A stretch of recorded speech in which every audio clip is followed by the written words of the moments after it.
Hey, this is Randy from Navigating the Hologram. In this episode of Perception Shifts, I spoke with Ronnie Smith, an astral traveler, or as he describes it, an Astralnaut. Ronnie has a long and exciting journey that started with spirituality and eventually astral traveling, and then metaphysics in general. He found astral traveling quite by accident by finding himself spontaneously out of body at age 16. Self taught from the point by what books he could find at the time, he studied and practiced the subject at best he could throughout his life. This was long before the internet and YouTube were invented. We go into sleep paralysis, his passion for seeking and enjoying knowledge and metaphysics and creating a like minded community. What's happening? Not much. Finally face to face. Yeah, right. That's cool. First time doing this on this computer, so glad to know it's working. Starting a series on basically talking to a friend about Law of One and Oh, basically yeah. what's happening in the future, like third density, fourth density, or what's happening now, really. That's like really interesting to me, and we get to talk about it. So it's nice, like also nice service to see other people who resonate with that. Yeah. Yeah. I like the Law of One. I think is it Seth Speaks? Correct. Yeah, Jane Roberts stuff speaks. Yeah, I like that one too. Can't think of what is it called? The Emerald Tablets. I heard about that. I don't think I looked into that, like read it. I might have had like a PDF, like those online files for it. Yeah. What's your take on Emerald Tablet? Like, what do you like I about don't know. it? I just got turned on to it recently. For So sure. I think I listened to it once. A lot of times I'll put these things on at night, to help me sleep. Not that they're boring or anything, but there was a time I was really having a hard time getting to sleep. I was having some insomnia and stuff, and so uh, instead of, I used to drink, but I stopped. So instead of trying to go to sleep with a bunch of beers, I would just listen to the Law of One or Seth and then the last one I started, the Emerald Tablets, but I fell asleep before I could really get into it. But it was interesting too. I gotta look at that one again. But Cool. yeah, I like stuff like that. Stuff that's like really in depth like that. Absolutely.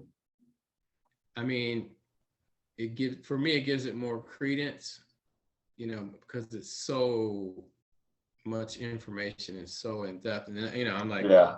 somebody Dense. fake if somebody faked this, then yeah, they really went out of their way for that one. Yeah. I'm just like, it's so hard to fake that. It's so, I mean, like for Law of One at least, it's like it's so technical and precise. Right. So Yeah, especially that one. yeah, so much information too. It's really interesting. And it's like the way it uses his language, it's like if you ask a question and depending what the question is, where that person's consciousness or state of consciousness is, it'll just give you the answer based off of the question. And it's Yeah. interesting, but which kind of makes sense if that's like what extraterrestrial intelligence is. It's just like, okay, I'll give you a question about how reality works, and then here's the answer based off of what you know now and in English. Yeah. Yeah, I love that stuff. I mean, I never get tired of listening to, the Law of One. I always pick something up every time because, like we said, it's so much information. So it's like you can listen to it over and over and you're always going to pick something up. Yeah. Yeah, yeah, definitely. I think it's one of the better metaphysical channels and books. It's for the reason why we're talking about it too. It's like it is so precise. Like it's a nice, accurate like map almost. So it's nice to get into that. Yeah, I'm always looking for stuff like that. I've been running into some stuff on YouTube, and I've been subscribing to it and listening to those things too. Stuff to do with ancient history. I can't think of the names of them off the top of my head right now, but I'll let you know about those too. Yeah, for sure. Have you checked out any content from Navigating the Hologram, the channel? The what? From my channel, like my YouTube channel, anything like stood out to you? Like you asked me to like parallel realities, you probably have your own take on it and all that. I listened to it a long time ago. I haven't listened to it recently. I'm gonna do that again. I'm gonna check it out. I'm gonna check it out again. Cool. Yeah, I'm gonna like reamp the channel. I think maybe delete some videos or maybe just add some new ones, keep a nice momentum going. But yeah, I mean, I like doing these collaborations because it helps with insights and perspectives, and like you have your own unique flavor and your own life experience to like really share. And I'm sure like a lot of people would benefit from that, just like the resonance of these conversations. Yeah, the parallel reality stuff, man, I love that stuff, man. I mean, when I got to that point, man, I was just tripping. I was like, wow, this is crazy. Yeah, and it was just like a progression, man, up to that point, from just, like kind of like basic astral travels, Sure. just sticking around here to something different, something more, something, and then all of a sudden waking up in what I would think is seem like another me, but in another, reality. Hey, let's go back though before we go into this. Would you want to just tell me more about your journey? Maybe like introduce yourself and it's like how you got into astral travel or spirituality. Okay. Well, my name is Ronnie.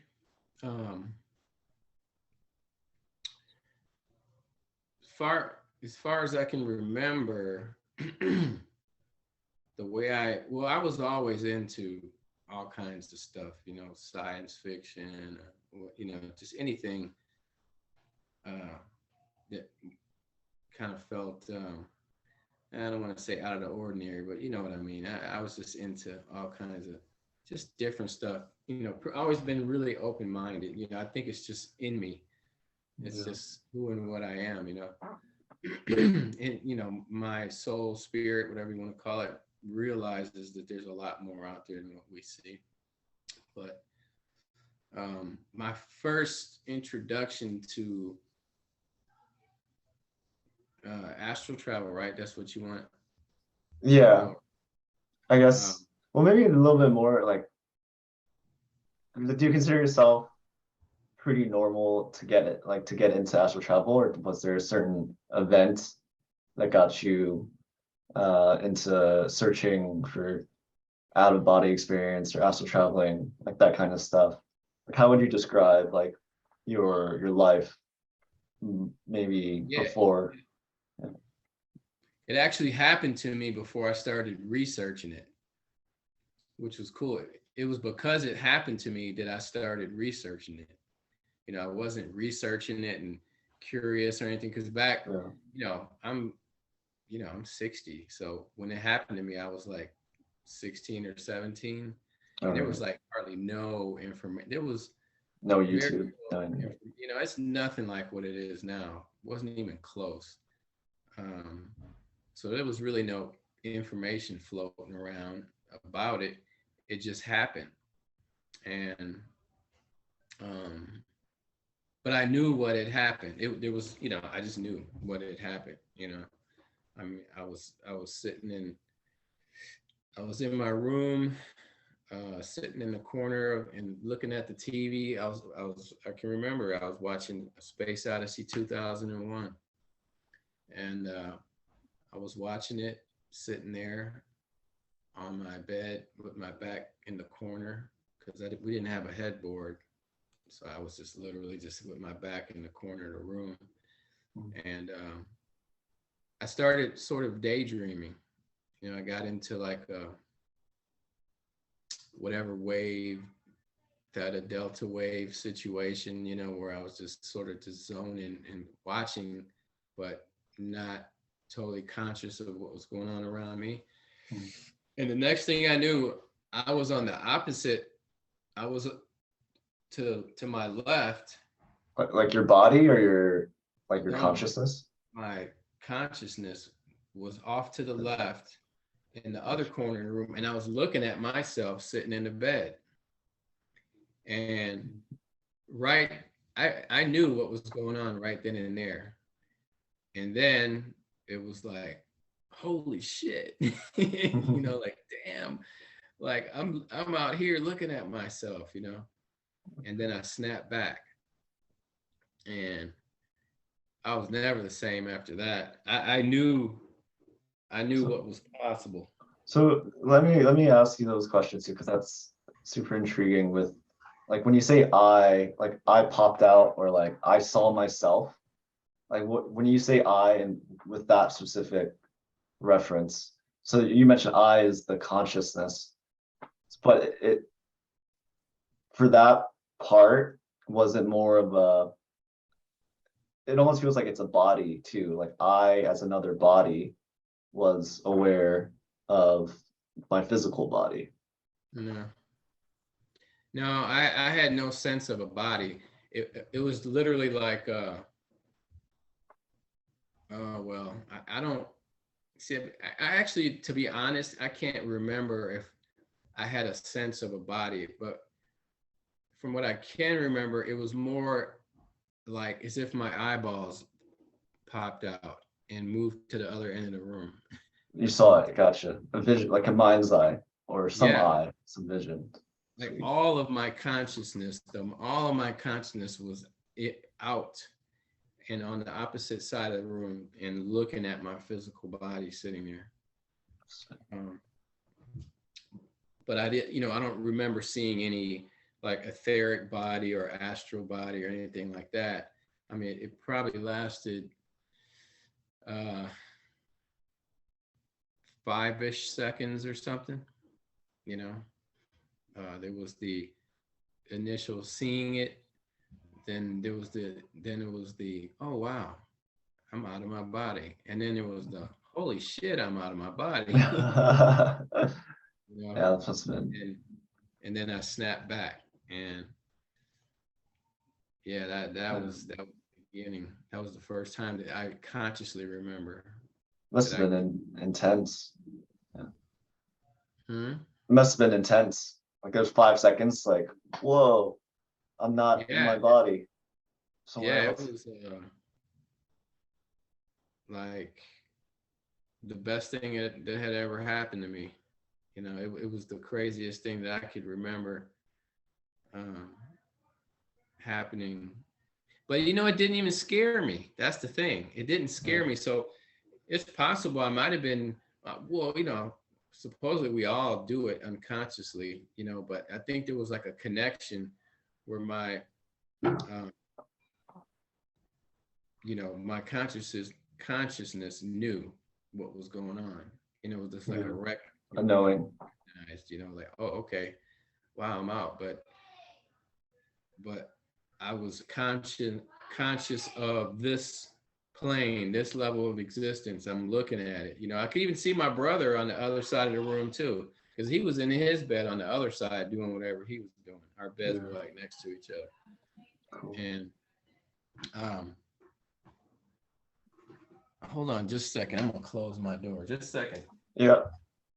Excuse me, everyone.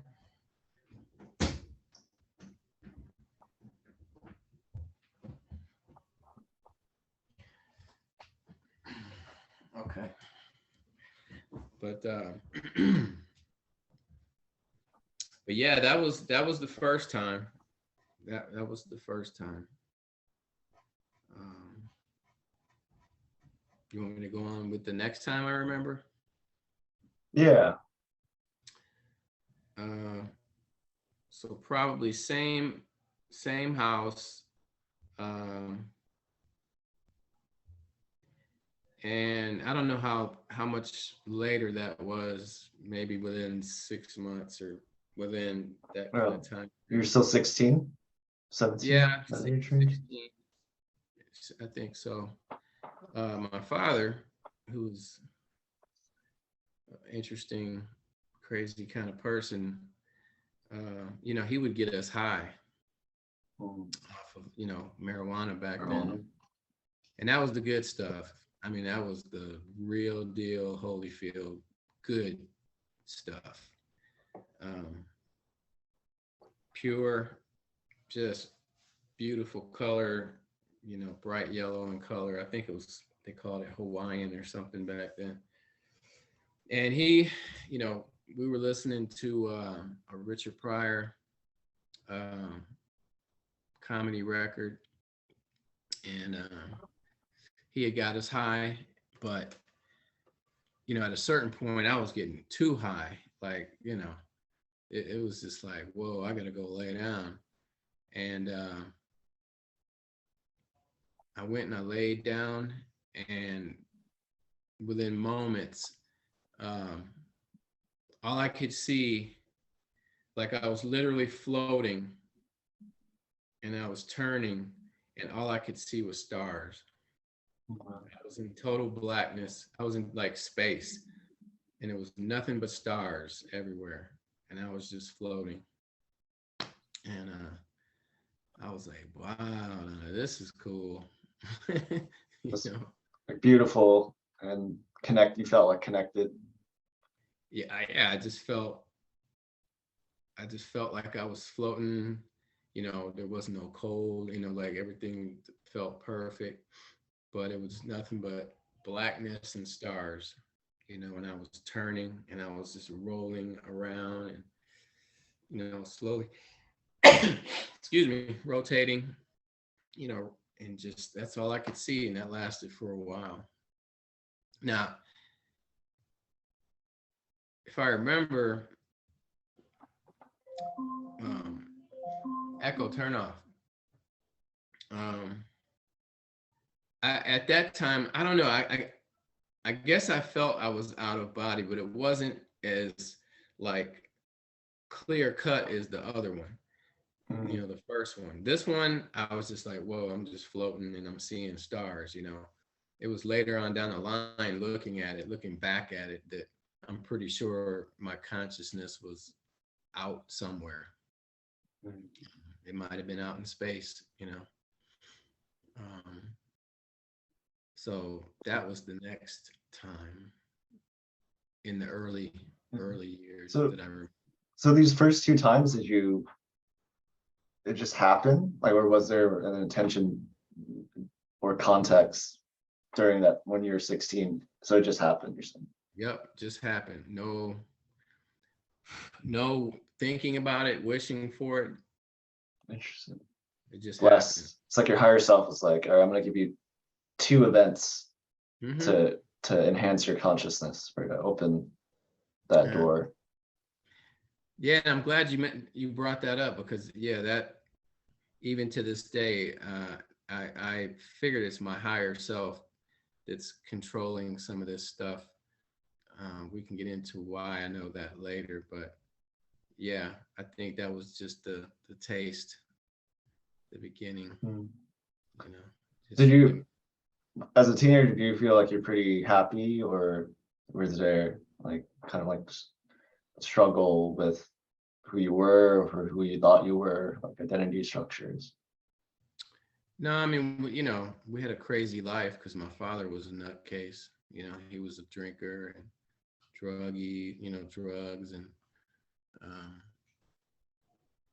you know, selling drugs. And where'd you grow up again at that time? I was in Michigan at that time. I mostly grew up in Chicago, but this was before we moved to Chicago. We had actually, we had moved from Michigan when I was like 11 to Chicago. And then when I turned about 15 or 16, my mother sent us back to live with my father. Cause you know, moms, you know, parents are split up. Moms at some point are like, okay, these guys are getting to be too much time for the father to handle it. But you know, my father wasn't really the right kind of father for that, but that's how it went anyway. um, so we moved back to Michigan where he was and stayed there for, I don't know, it might have been just like year and a half, you know, before we went back to Chicago. So yeah, it wasn't like a, you know, calm, relaxed kind of life. You know, you just never knew what was going to happen. I mean, there were calm, good moments, you know. We had a freedom in a sense that a lot of kids these days don't have. But then there was a lot of crazy stuff too, depending on how he felt when he got home, or how high he was, or how drunk he was, or whatever the hell was going on. You know, he had crazy girlfriends that were on drugs, and you know, you just never knew what was going to come next. So I don't know if any of that, you know, I don't personally, I don't think any of that had anything to do with my experiences.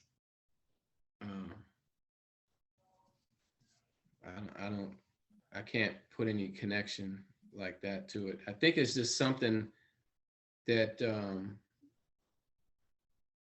that I'm just able to do, and I'm pretty good at it. You know, so maybe whatever level soul I have, I don't know. You know, I'm not the only one. There's all kinds of people who can do it, you know. But I was the only one I knew that was doing it for the longest.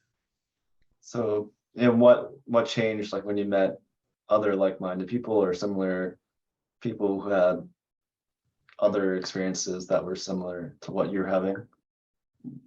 Remember the time?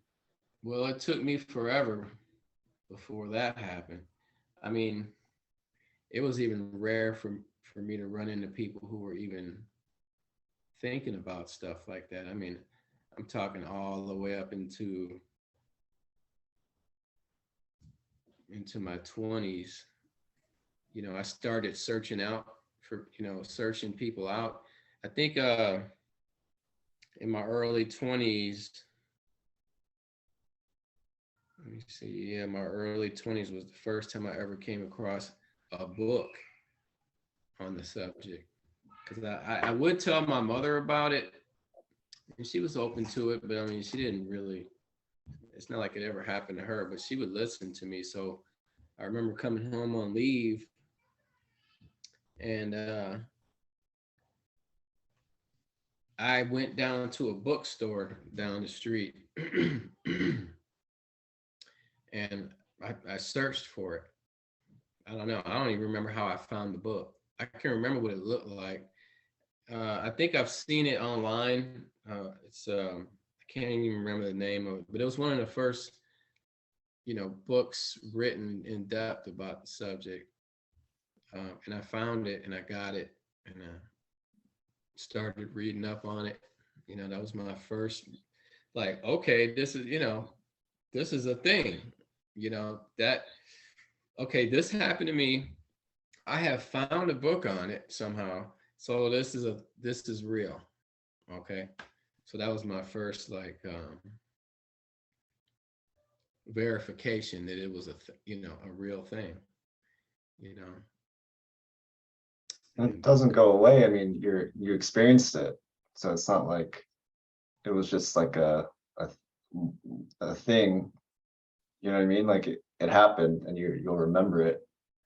So it's like it's ingrained in your psyche and memory and mind. Oh, like any it's actually ingrained in my psyche more than a whole lot of so-called real stuff that happened to me. There's a ton of real stuff that happened to me that I don't even remember, but I'll never forget that. Yeah. You know, that just adds to validating. I have all, you know, all the way up until now, I haven't forgot. I can remember like almost like yesterday. Yeah. So, and I never stopped searching for, you know, for information on it. Yeah. And then I found more and more and more and more and more. So I guess like after doing it for how many years have you been astral traveling, you'd say? Traveling. Well, I'll just generalize it. I'll just generalize it for now, leaving my body. It really started happening big time when I was overseas in the Air Force in Asia, and my wife was pregnant with our first child. I don't know, she might have been 6 months, 5-6 months pregnant or something. And over there, there's no air conditioning, summertime, it's just hot. And this is something that it's actually a technique that I use.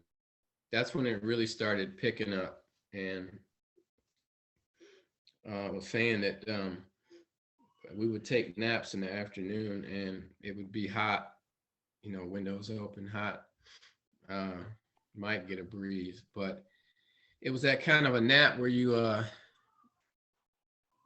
it was hard to like really fully get to sleep because it was kind of uncomfortable and humid and warm. And I was saying that it's one of the techniques that I like to use, is being in a room or being in a situation where it's not totally comfortable temperature wise. A little on the warm side, man, does the trick for me all the time. And so I started having like sleep paralysis. That was like my first experience with sleep paralysis. I was waking up in my body and I couldn't move, but I was completely aware. And it was kind of scary at first. I was like, what in the hell? And I would be stuck like that, and I could see things. It's like my eyes were closed, but I could see anyway. And then I would kind of panic a little bit, and I would start like moving, trying to like real hard to move a pinky or something, just anything. I don't know how I knew, but I would just keep doing that. I would move it. And then it would, I would be able to move it a little more, and my wife's like right next to me. She's got no idea what's going on. And, over, I don't know how many seconds, less than a minute, I would be able to move more and more and more. And then this like warm rush would just come over me, like, and then I would be out of that paralysis situation, and that started happening more and more and more. But when in Asia, when it was happening, what also started happening was I would hear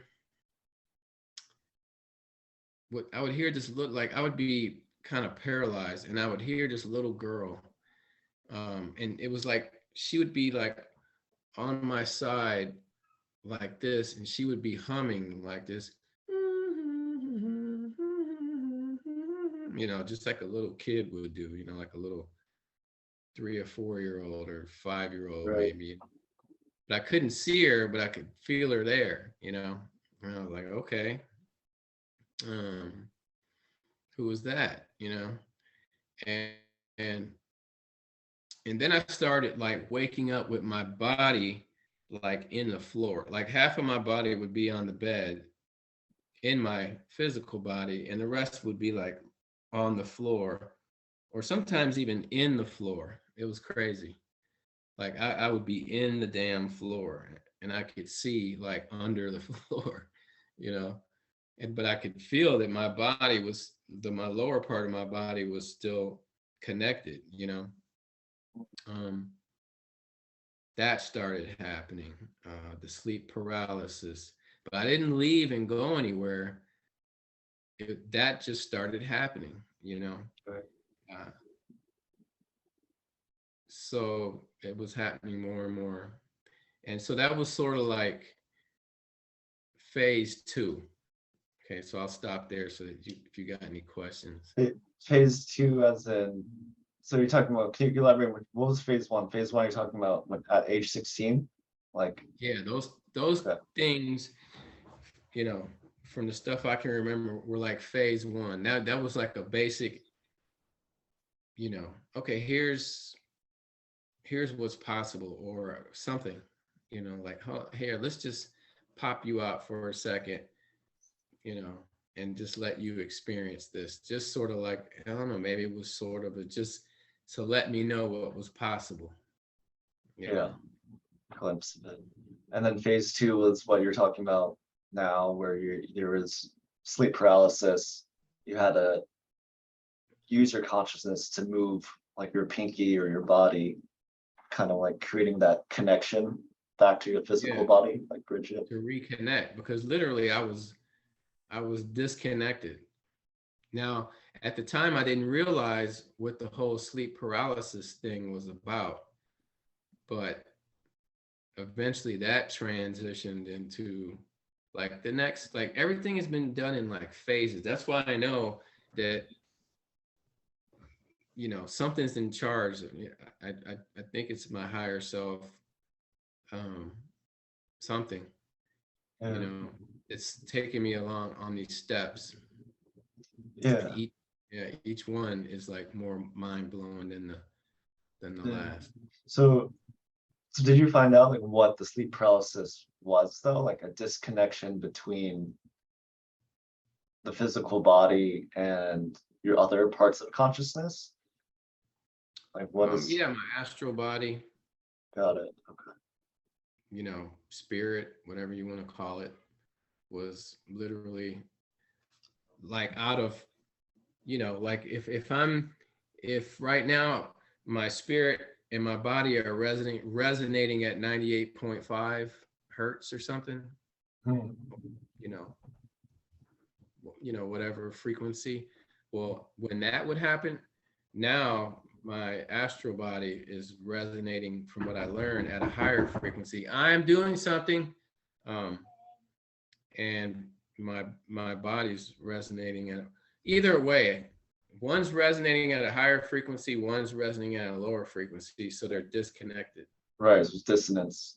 So you're saying during the time when you had to move your pinky, like there was your consciousness vibrate, your spirit vibrating, but it wants to go back into the body because it's also, there's like disconnect, like you have no control over your physical body.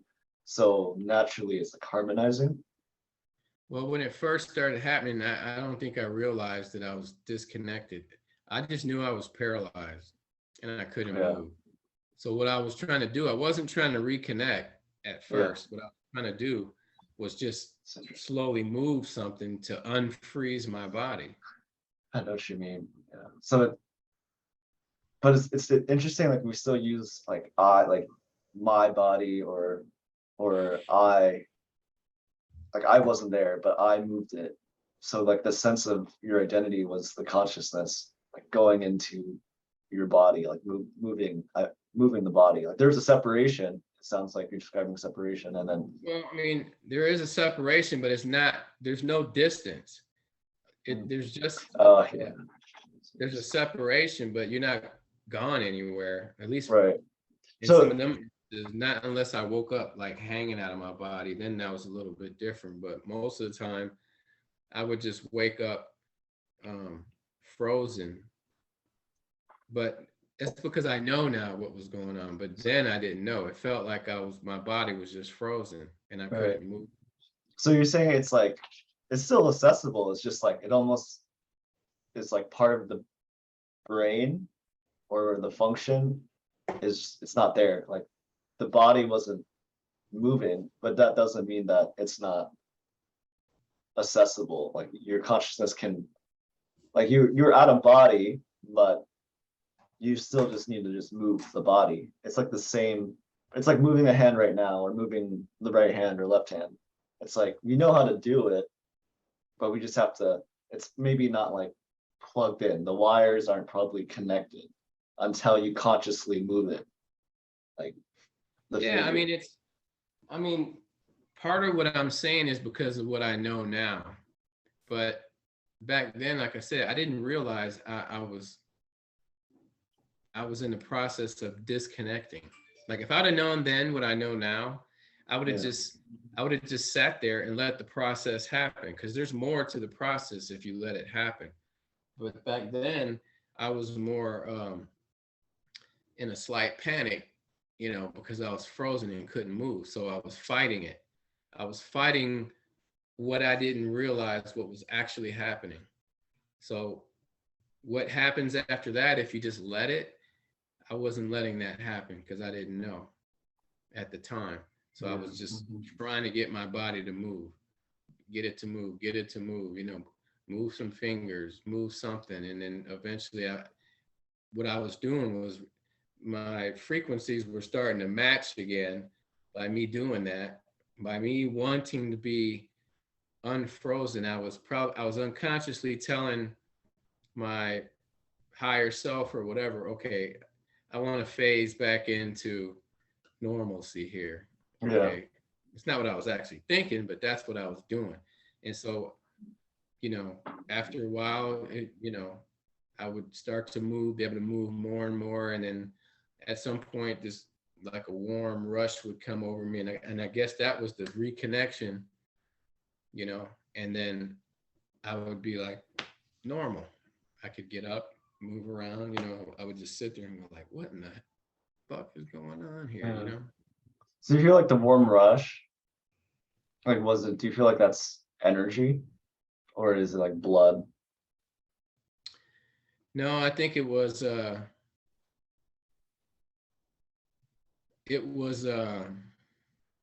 actual reconnection process. That's what I think.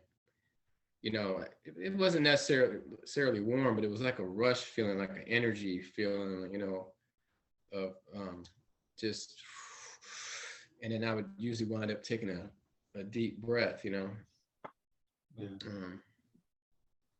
And I'm looking for something here, and then, reconnecting, and so that was happening a lot. That was happening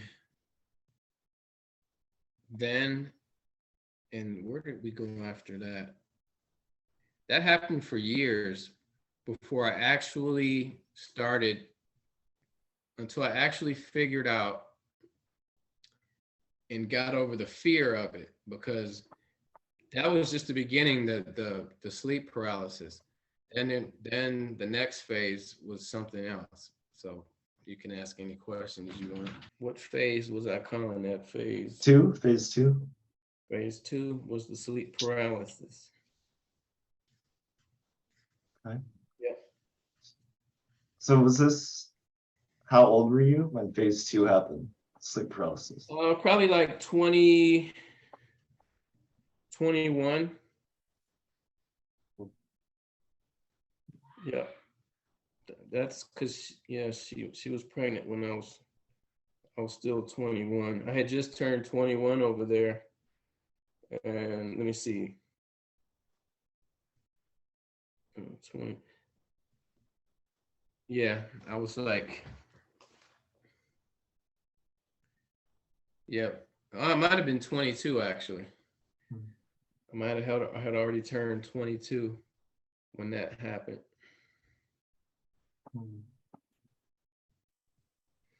What about phase 3? What was phase 3? I just thought of something too. Golly, man. Back before I joined the Air Force, there were times I would wake up and I would be sleeping, and it was that same kind of situation where the room was a little bit warm and uncomfortable, and I had pictures on my wall of like my girlfriend and stuff, just like Polaroid pictures, and I woke up with my eyes closed. I could see perfectly clear. I knew my eyes were closed and I could see everything. And not only could I see everything, but I could hear like people talking around me. I could hear conversations, that just came to me. That was before I went into the Air Force. That had happened 1 or 2 times. And I was about maybe 18 or 19 when that happened. Yeah, just forgot about that. And that might, as we talk about this, that's possible that, certain things will come back. Nice. So, but yeah, I remember that happening. So, if we want to stick with the phases, let's see. So the sleep paralysis would happen from that point till I got to my next base in Montana, and then, when I was in Europe, the sleep paralysis would happen to me every now and then. It would be pretty much the same thing, but I was starting to study it a little bit more. I think a little bit. It wasn't until like in the early 90s that I somehow, I don't know if it was from something I read or something, but I realized that there was, it was like the beginning of something. It was the beginning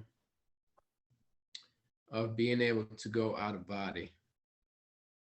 Like, and the cool thing is nowadays I see it in books and people talk about it was the same stuff that was happening to me, but it was like nothing written about it. It was like hardly, there was no YouTube or none of that stuff,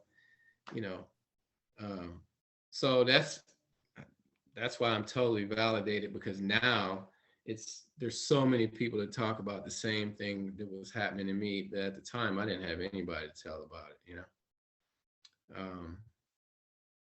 so I'll fast forward to like say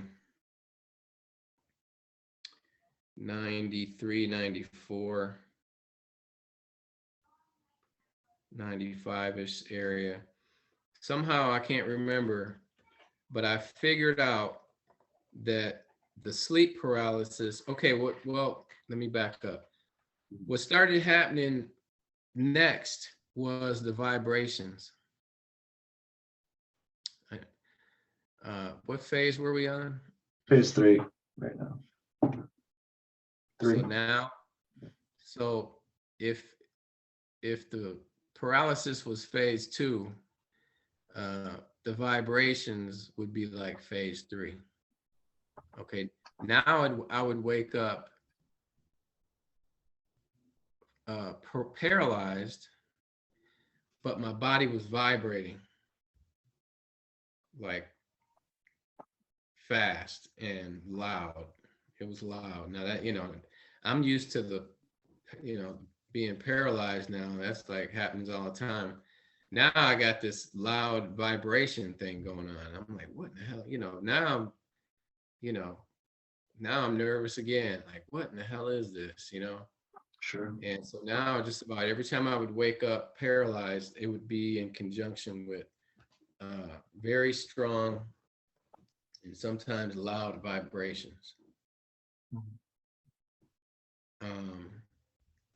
But that was a really important time because I somehow connected that the paralysis and the vibrations was my way of getting out, or being able to leave my body.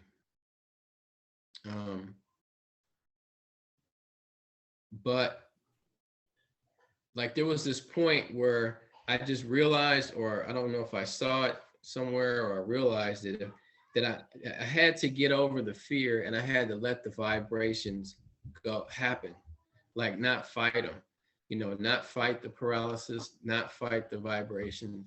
I had to let it like progress to whatever it was going to progress to,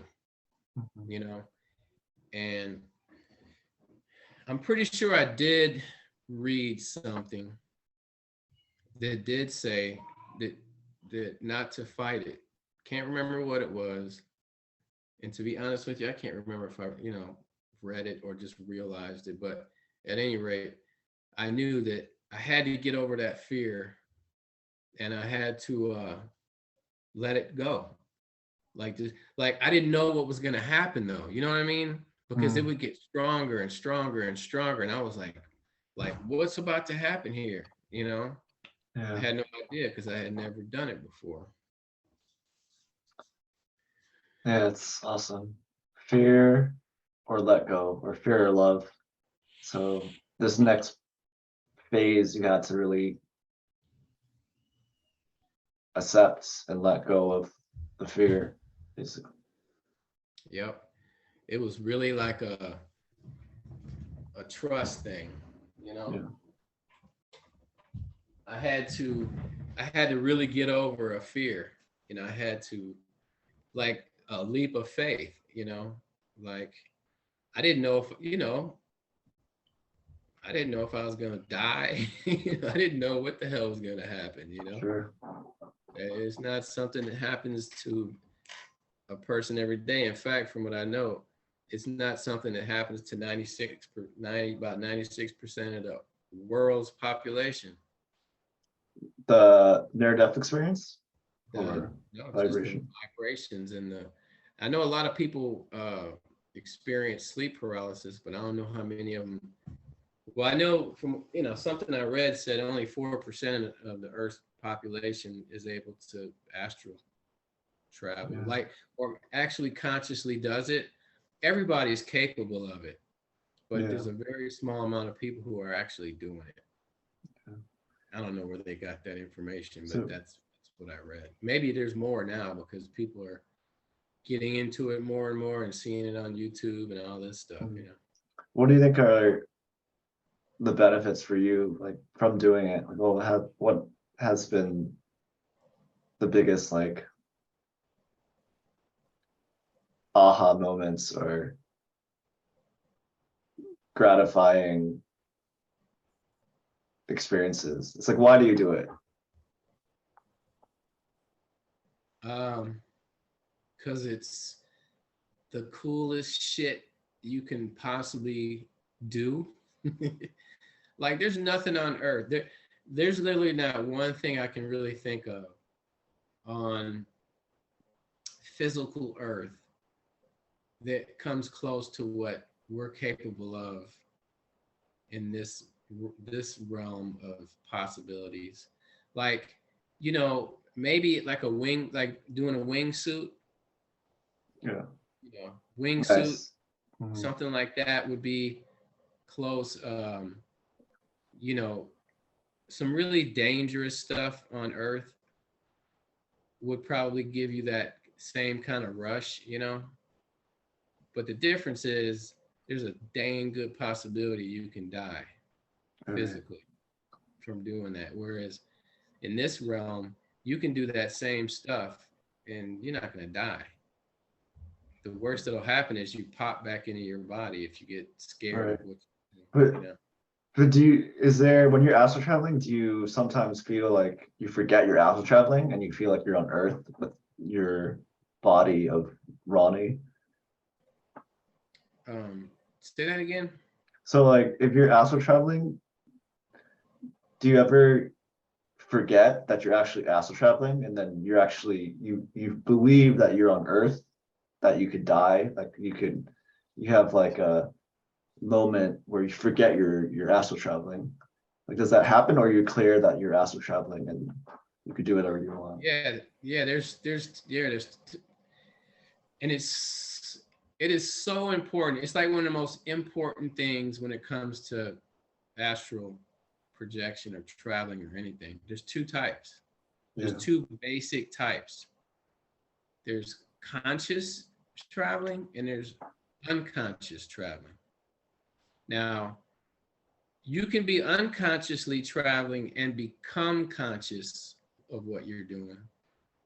I've never really, I don't know, maybe it can go both ways. Normally, if I'm consciously traveling, I don't become unconscious of it, So unconscious traveling would be like you get into astral travel on accident and you're just not aware Yeah, that you're doing it. it could be on Gotcha. accident. It could be coming out of a lucid dream. You know, you're literally out of body, but you just don't realize it from this perspective here. You know, you don't realize it. So you might not try to do the stuff that you would do if you like like literally like my focus right now, if I was to pop out, I could just do whatever I want. I could be like, okay, I'm just gonna shoot through the wall and go do this, that, and the other. And I know where I just came from. I know my body's back in the room. I know like everything I know now. I literally know I'm out and I'm away from this reality here. But unconsciously, when you're doing it, you don't realize that. It's almost like a dream where you're out, but you don't realize it. Sure. You know what I mean? And that is, and I try to get this point across to people, and it's like for some reason, it's a hard point to get across sometimes, that there's a difference. And the biggest step you can take, in my opinion, like the most gigantic step you can take in this type of stuff is going from unconscious to conscious, to knowing that what you're doing, like 100% knowing what you're doing, knowing that your body's back in the bed, you know, knowing that your whole life is back there, and that you are literally out of this body and consciously projecting wherever you're at out there. You know, that's the biggest step. That was, you know, once I reached that step, and now we're talking some phases ahead, but we skipped ahead some, but yeah, that's a big deal. That is like, I don't know, man. That's, you know, it's huge. It's like graduating from kindergarten to college in like one giant step. You know? So are you saying that people mistaken unconscious astral traveling because they think it's like just like any other dream, so they're unconscious about it? You know, in my opinion, they'll say, man, I had this like super vivid dream. Like, soon as I hear that word dream, I know that they either didn't realize what they were doing, they don't know about this, they're not into it, they're whatever, you know. But you, like, everybody hears people tell stories of like, man, I had this dream that was so real, right? Yeah. You hear it's like, it was so real, man. It was like I was really there. And in my mind, I'm going, yeah, that's because you were. You know, you just didn't realize it, you know. One more step and your whole life can change if you could just realize, wake up in the dream, I guess you could call it. Yes. You could just wake up in the dream, you would be your life would do a 360, 180, exactly, you know, second. So you're saying too, I mean, you know, I think when we're mentioning like a person saying, oh, I thought that dream was super real, I just thought it was real, they're assuming that that dream is different, like that they're sleeping, their body's sleeping, so they're in a dream state, they're assuming that that is different than, let's say, this dream or astral dream or physical dream. Well, to me, in a dream, you never think about your body back here. You're not thinking about that. In the dream, you're in the dream, and you're in that moment. That whole thing is real. You've already forgotten where you came from. You know, you have no concept. See, that's another crazy thing if you think about it. You know, this whole, well, what is reality? Well, reality is whatever you're experiencing at the moment. That's reality.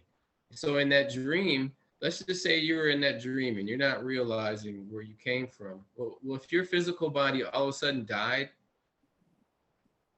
you would just stay in the dream. Like, is there a point where you would actually at some point go, wait a second, this isn't real. I'm supposed to be back in my body. Who knows? Maybe not. Maybe that would become your reality from then on out. Because to me, it's all about where your consciousness is at. It's not about where your body is at, what your body's doing. It's what's your consciousness doing and what's it thinking about. So let me get clear on what you mean by your consciousness. So is the consciousness ever dead? Like when you're dreaming, you're astral traveling, you're shitting, you're smoking, is consciousness still here? It's the same consciousness. Is this the same consciousness we're talking about? Well, I think it is. It's just that you've forgotten about this physical world here. You're still conscious. Yeah. And you're experiencing something, but you're not in an unconscious situation where you're not thinking about this stuff back here. That's the big difference. You know, you're not thinking about anything about here. Here, like as a human physical form and right. And it's just like a dream. You're like a dream, a regular dream. You're not usually thinking about anything but the dream. You're in the dream. And that's what a lucid dream is, when you're able to, that's a skill that we can learn. If we learn how to lucid dream, all that is to me is you're becoming conscious in the dream. Yes. From this standpoint, right? You're like, oh damn, I'm in a dream, right? And then at that point, you can remember that you're, Randy Sin from whatever your address, and you remember all of this stuff. But at the same time, you're like, oh shit, I'm in a dream. And from there, you can stay in that state and do whatever. It's very similar to astral traveling. You can goof around there, do all kinds of stuff. Or from what I know, from there, once you become lucid, you can shift into an astral situation, which is like sort of, I guess, a different frequency. Yeah, so saying typically when someone's dreaming, when their body is asleep, their consciousness, they're still there, they're dreaming, it's non-physical, but you're saying most of the time it's unconscious. It's like you're just dreaming, but you're not aware that it's the body. I mean, it's the personality dreaming. But when it's lucid, it's conscious. Like, oh, I'm so and so dreaming. I'm Randy Sin dreaming. Or I'm Ronnie Smith dreaming. That's when it becomes a quote unquote lucid dream, a lucid experience. Yeah, right? Lucid, conscious from this standpoint dream. Cool. And now you've changed everything. Yeah. Now you're in two realities, really, technically. Yeah. Because there's identification that gets like online, and then now you're in the non-physical realm of the dream space, the dream world. Yeah, but see what happens is you're able to control it. Now you're able to like do stuff. You're just not in the dream while things are happening to you and you're just reacting to them. Now you can be in a lucid dream and a big giant white bear can be rushing you, and when you're not conscious, you're gonna run like hell and be scared, and it seems real, and you're not thinking about nothing here. You're just like, what the fuck? I gotta get away from this bear and shit. Whereas if it becomes conscious and lucid, you can stand there and just look at the bear, knowing that nothing's gonna happen. In fact, you could run at the bear. You can jump over the bear. You can goof. You can do things. Because now you're in control. So you automatically know that like all the concepts, all the fears are gone. So you could recognize it's a bear, but there's no There's no fear. There's no like, oh shit, he could eat me. Well, He has fans. if you do it enough, then there won't be no fear. There's always going to be possibly a little fear because it's so real. You know, you're like, there's a little part of you that's going, boy, I hope I'm right here. You know, Yeah. but yeah, you know, but there's people out there that I know of that just, you know, it's not even when I started astral traveling and I was conscious and I knew what I was doing and all of this stuff, you know, there's still like if I'm floating 1,000 feet in the air, there's still a little part of me that's going, oh shit, I'm high. Sure. You know, like fuck, you know, or if I'm zooming down towards the ground, there's a little part of me that's going, boy, you know, I hope I pull this out, you know. Yeah, well, hopefully something, yeah, exactly. How do I pull that out? Yeah, or if you're floating really high, you know, there's a tiny part of you that's going, I hope all of a sudden it'll start falling, you know. Yeah. So But the it's more the better you get at it, those fears start to dissipate. And then you get to the point where you're like fearless. a badass and shit, Yeah. you know. But doesn't that same apply in this physical dream? Like I call this a physical dream too. It's like if there's the same rules in a non-physical dream, then we can be fearless here too. Like if we see a bear right in front of us, there is a way to like not have that fear You mean here without. on this Yeah, plane? yeah. It's like it Only operates in the same similar way. Maybe it's just clear as a dream, but over here it's similar in the sense that it is a dream, like in the sense that you can't die, your consciousness can't die. The body is the illusion as well too. So yeah, these frequencies operate on different rules. And sure. the rules that this frequency operates on, if that bear swipes you like with his claws, you're gonna get seriously injured or killed. Like your physical body will. Your astral or spirit and all that won't, but your physical body is done. Now in the astral plane or in the dreamscape, if the bear swipes you, now you could feel it. It might hurt. Yeah. The worst that's gonna happen is you're gonna wind up back here. Interesting. Okay. You know, but your consciousness isn't going to die. It's Yeah. just you're just going to project yourself back here, you know. So Nice. I like that. Like projecting back here. So you're saying it's more of a location, like even though there's no location in these realms, there is the distinction of there's a dream world, there's the astral world, and then there's this physical 3D earth plane. right, and they operate on Different different rules and principles. frequencies. So yeah, I guess the question is, what are we doing here on earth, on this plane, on this frequency? Knowing that is real, knowing that there's astral travel, there's infinite levels of consciousness, infinite levels of travel and experience. Why are we here? Like what makes this earth plane special or relevant? From what I'm learning,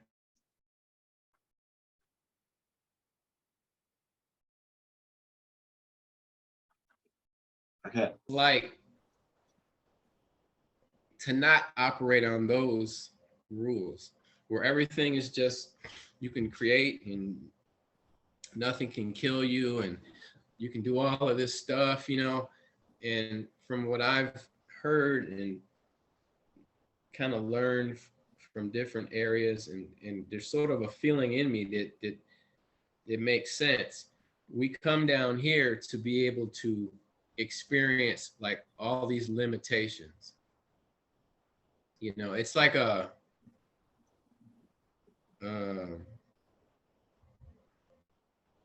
yeah, it's like the opposite of going out there to Yeah. to not have these limitations here. We go travel out there, right? And it's so cool. But since we're really out there more than we are here, this is just temporary. Mhm. you know, we want to know from that perspective what it's like to be on this lower level, very dense, very limited, you Yeah, know, like swimming through mud, you know, sure. like what we're capable of, and you know how what that's like, you know, because that's why I never really believed in a heaven. Like a long time ago, people were like, oh, you know, you're gonna go to heaven forever, and I'm like, okay, that's cool, but forever is a fucking long time. Yeah, You know, like so what in the short. hell are we gonna do there forever? It's Yeah, not gonna get boring. yeah, I hear you. And that's like the thing, it's like they're going somewhere. Like there is a place to go to, or there's a time that will happen when there's only now, this present, the presence, eternal now of, Yeah, this what we're doing here is just temporary. yeah, I'm not going to sit here and tell you that I can remember exactly. I've seen some things that make a whole lot of sense, and I'm gonna shoot them to you so that you can. This is good stuff, and it'll give you something to think about, and it'll probably make all this make a hell of a lot more sense. But sure. if we're eternal and never die and all of this kind of stuff, then eternity's like eternity.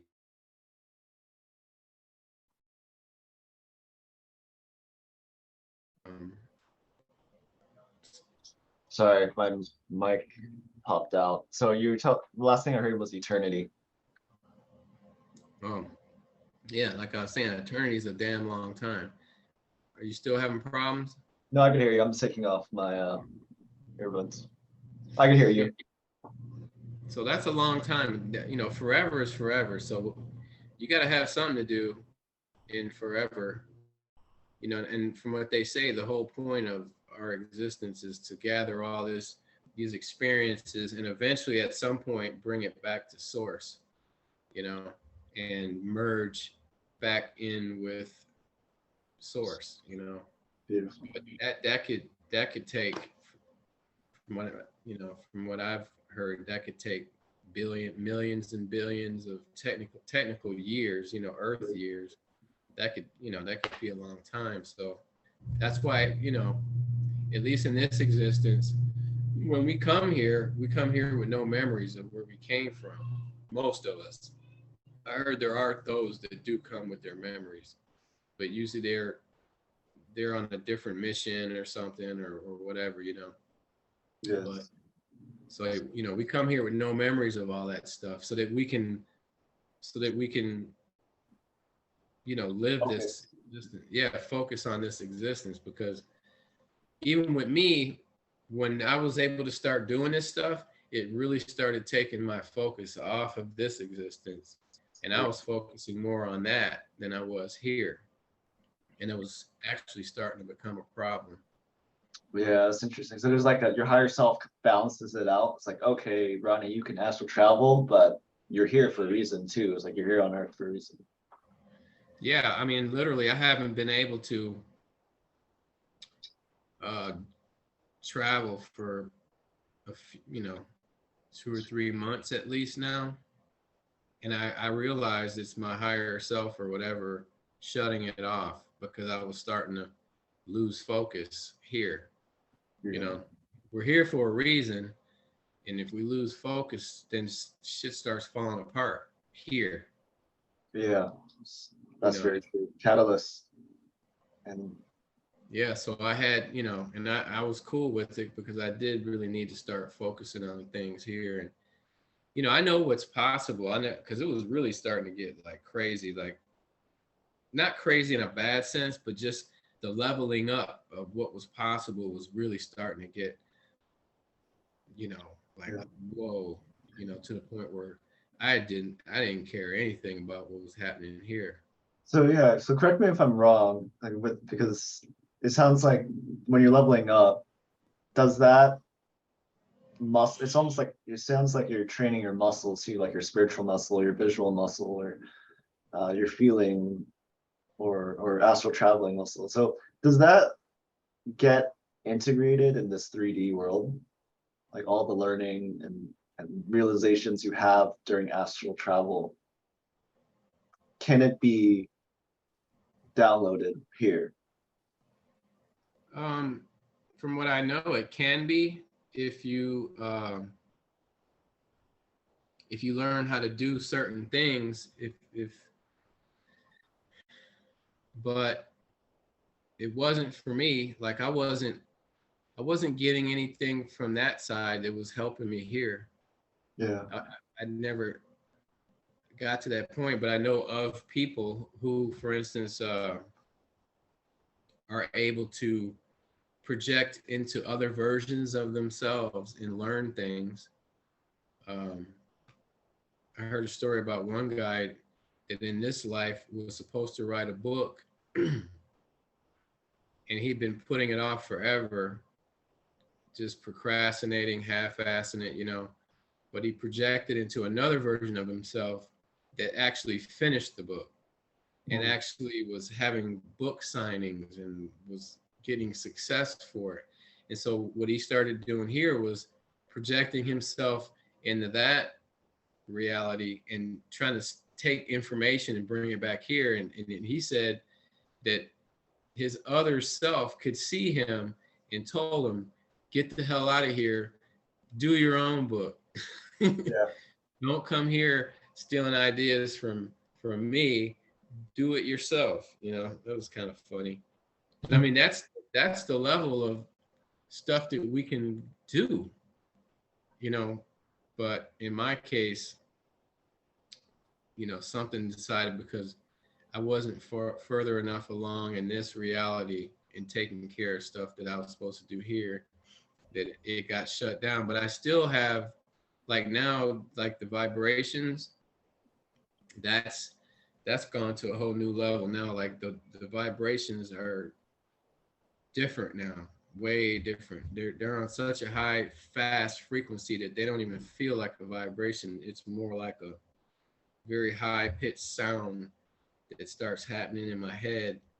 And months ago when that would happen, then I started using techniques, the roll out technique, the sitting up, the thinking myself, all this stuff I was doing, because when I heard that sound, I knew I was disconnected. I knew that now, okay, I can go. You know, it wasn't this long process like before. It was a fast process. And then it even got to the point where I would be out and not even know it. I would be out, just out. And I thought I was in the, you know, I thought I was in this body. I thought that it was just normal. But then when I figured that out, what that was happening, then I started testing it. Like, okay, I got to test if I'm out. I'm going to jump in the air. And if I float down, I know. Or I'm going to go through this wall. And if I go through the wall, then I know I'm out. But it was hard to tell. I started getting to the point where it was really hard to tell if I was in this body or in my other one. You know? Right. So a lot of downloads and time and energy in that astral world, yet your higher self is like kind of telling you to focus more back on here, on the. It is, seems that's the case now, but before, every time was something different. There was never anything that was ever the same as the last time. Like I would be going like like what in the world can possibly happen now that I haven't, you know, like you're trying to figure like what could possibly happen next. And I never could expect what was coming next, but it would always be something I never expected, something totally new. You know, portals, going to other realities, meeting other entities that knew what I was doing, being in other versions of myself, projecting from this body to to another body, and then projecting from that body into another body, another reality.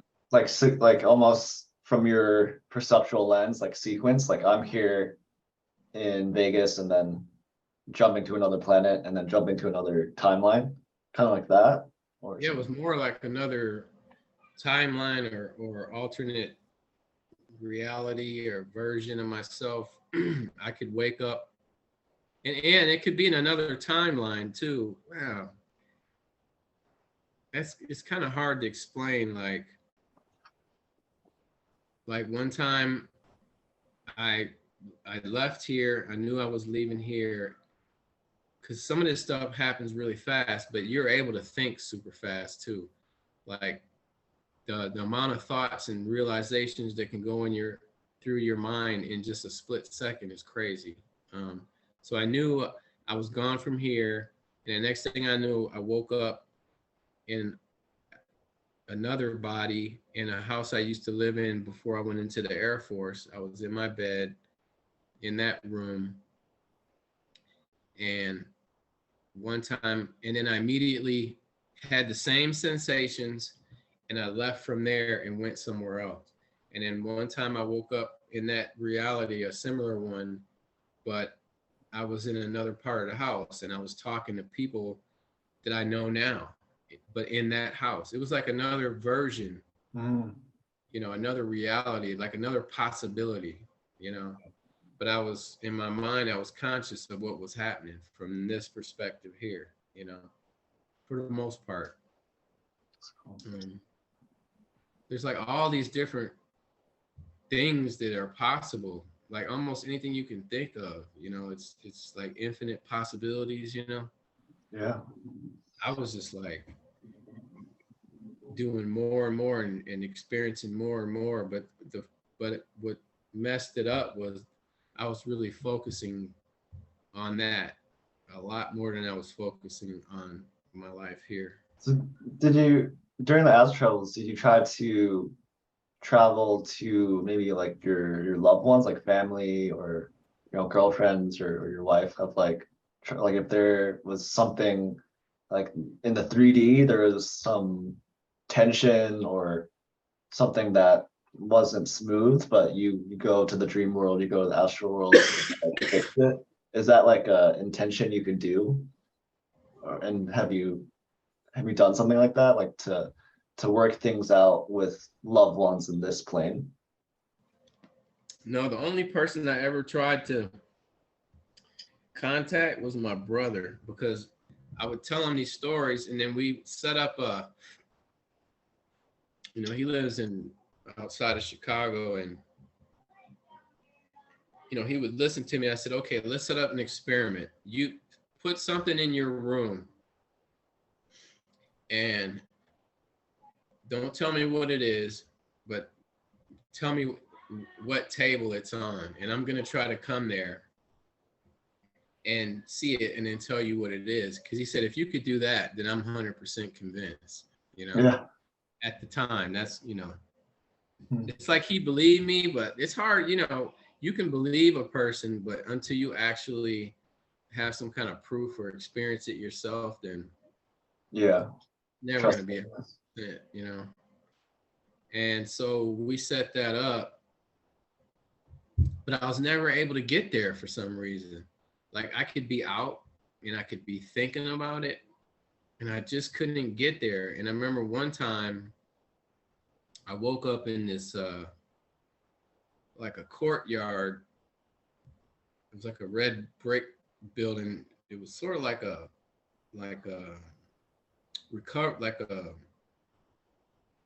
instant like a not necessarily a hospital, but a place that you go for like recovery or something, Rehab. I don't know if it was a mental institution or it was one. I just knew it was one of those kinds of places.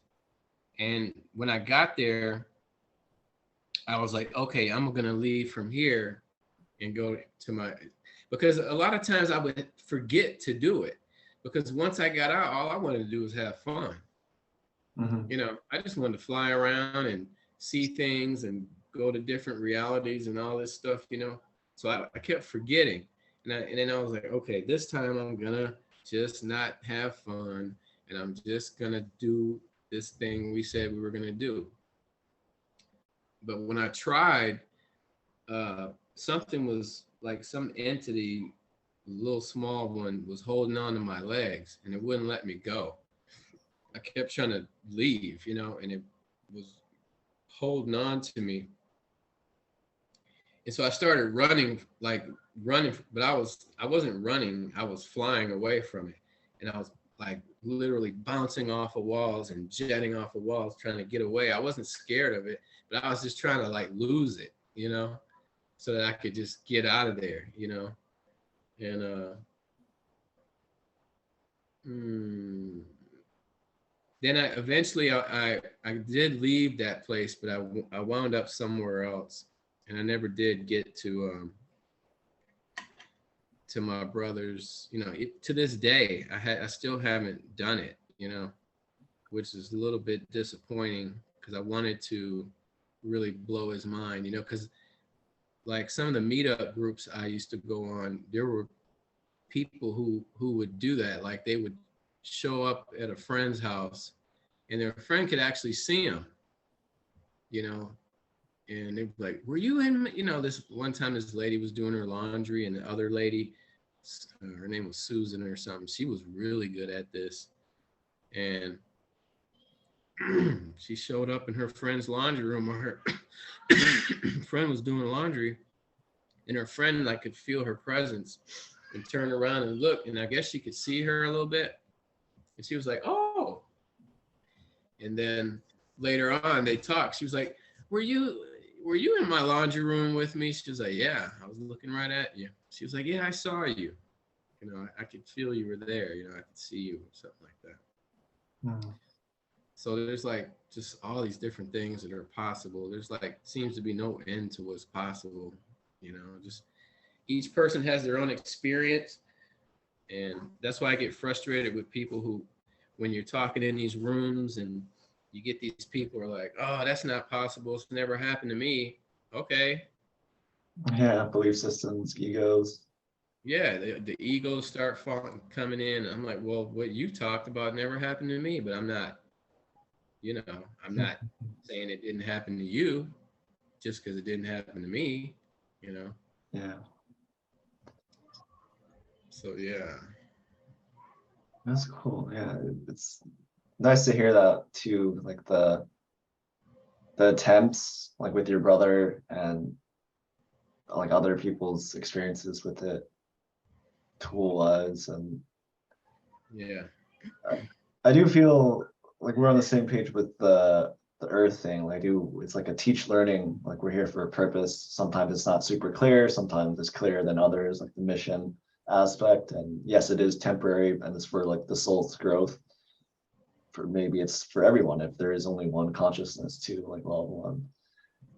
But yeah, it's great. It's just like learning, teaching, and experiencing, enjoying the experiences. If we're not joyful, if we're not having fun and enjoying this temporary existence, it's like that's the lesson too, like bringing more joy. Yeah, I have to learn to balance it. Like right now, I just feel like I'm on pause until I can bring things back into balance. I mean, I'm having big changes in my physical life right now. Lots of learning, just a huge shift right now here for the good, for my good. But once all that gets balanced and I'm like really on track with that, then I'm gonna, you know, refocus, but in a balanced way, you know. You know, experience what I experienced there, but when I come back here, I have to take care and do the things I need to do here too. You know, I can't be in this mindset of like, it sucks down here, but it's so awesome out there, you know? Yeah, exactly. It can't be imbalance or providing extra significance towards out there than here. Yeah, I have bringing that over here, bringing that source, bringing that astral love here. I gotta, you know, I have to appreciate this for what it is too. You know, it can't be a one or the other. You know, just like everything, anything and everything you can think of, it's about balance. The yin and the yang. That's like one of the greatest symbols ever created. It tells us. Who created that? I don't know, but it means everything. It's like, to me, it's like the most important Sure, thing it in is. existence. It is everything, but also it's like we're outside of that. Like that whole symbol is us, the balances of yin yang. But as source, as one consciousness, it's like beyond it too. It's like everything else. See if there's a symbol on chat. Well, the way I take that symbol, it tells you how the universe operates. And for me, what came to me was that area where the black and the white meet, Sure. that's where you want to be. That's where you want to be. You don't want to be too far into one color or too far into the other, because neither one of those is good. The place to be is In the as middle. close to that middle part where those two meet as possible. Yeah, that's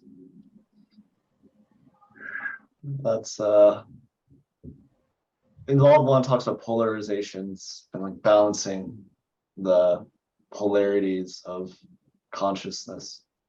So we have these like catalyst moments of learning, like big moments of learning, whether it's perceived as suffering or tension, but that's happening as the soul wants that. It wants maximum growth.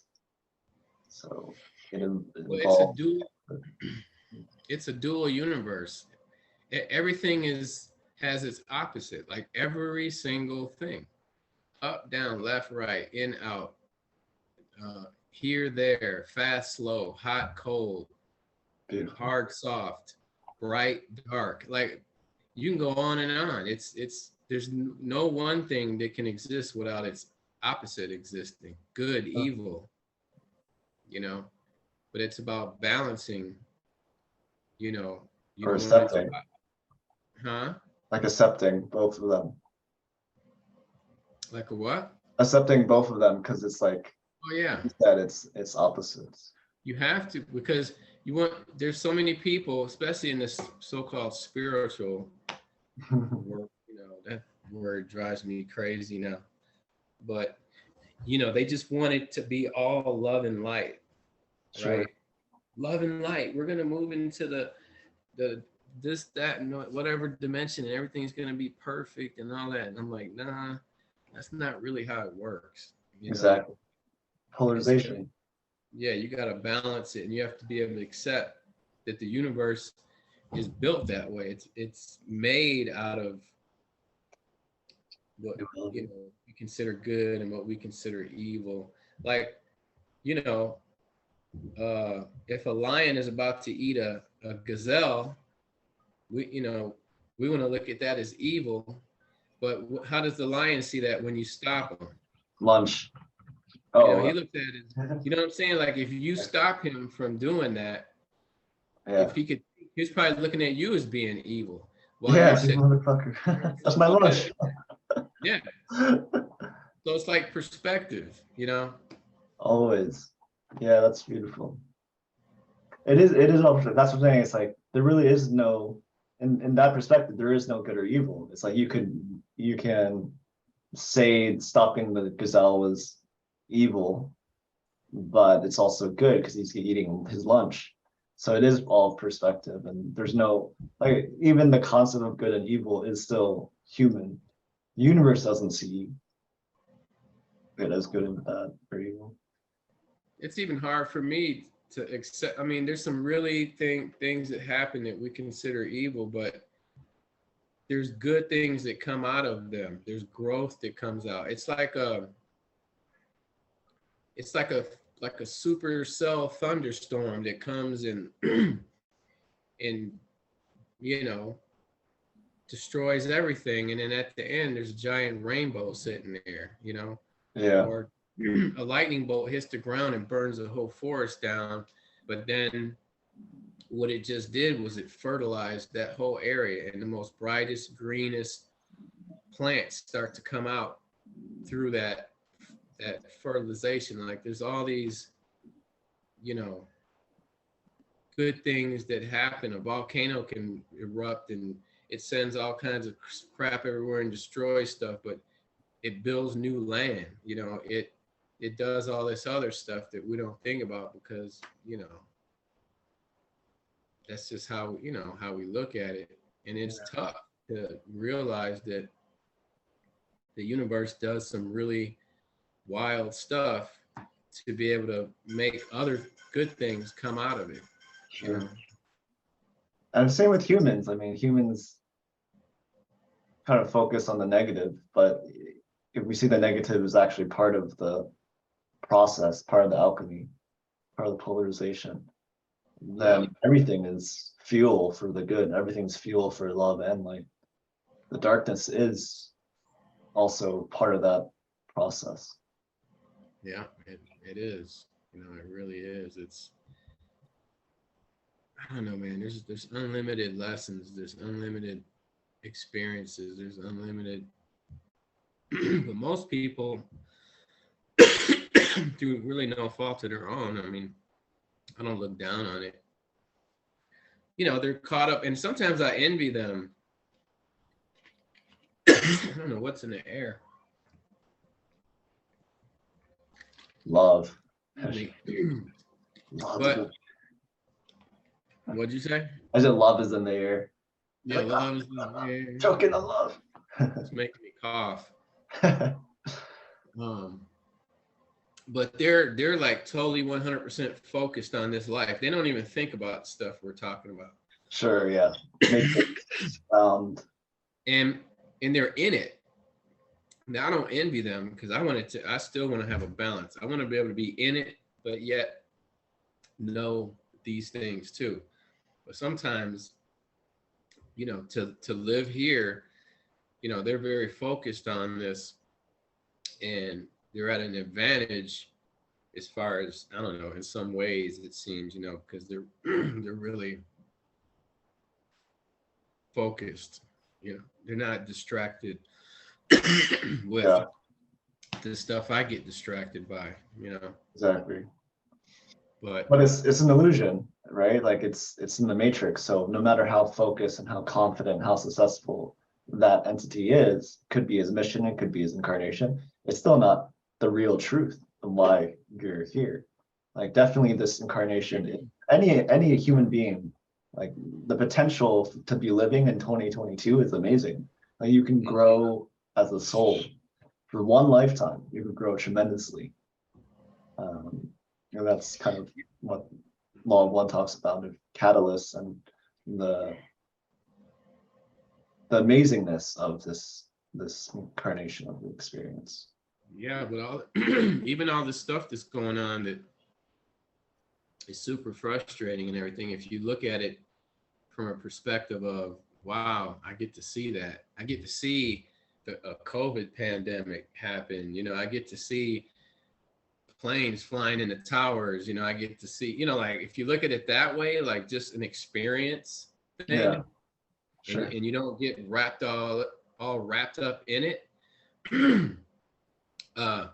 See, that's the difference though. Like I feel that because of what I know and have experienced, I can do that.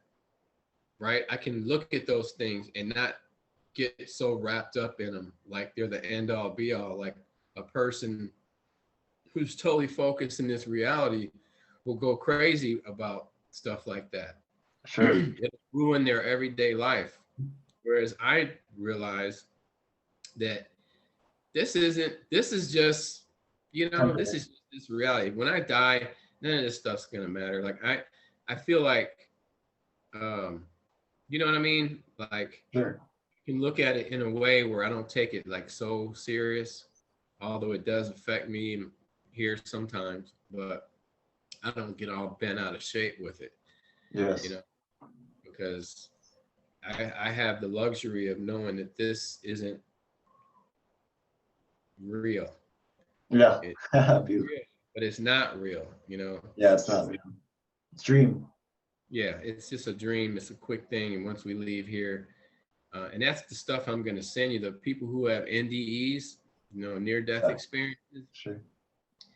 That's a whole nother thing. What they experience. and it's super interesting, and it adds perspective to what we're talking about. Because they come back changed. A lot of them, most of them, they come back like totally changed. Like they realized the truth of the matter, and now they can live this life without getting all wrapped up in it Sure. and losing their minds, thinking this is it. Yeah. Um, Energy and vibration goes back to it. It's like if we're vibrating with fear, it's like we can't really help anyone. We can't help ourselves. Our bodies and our minds can be ill, but if we're in a place of learning and love and growth, which is why we're here, really, then you're only going to attract more of that in your life. yeah, yeah, that's another. Thoughts create things, and whatever we think about, and I'm guilty of that.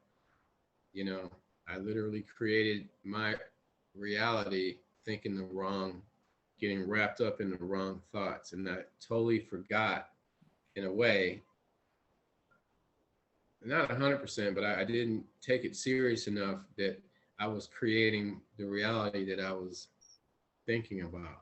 So now I'm trying to undo all that stuff, Yeah, think a different way and create a new reality, which any of us can do at any time we want.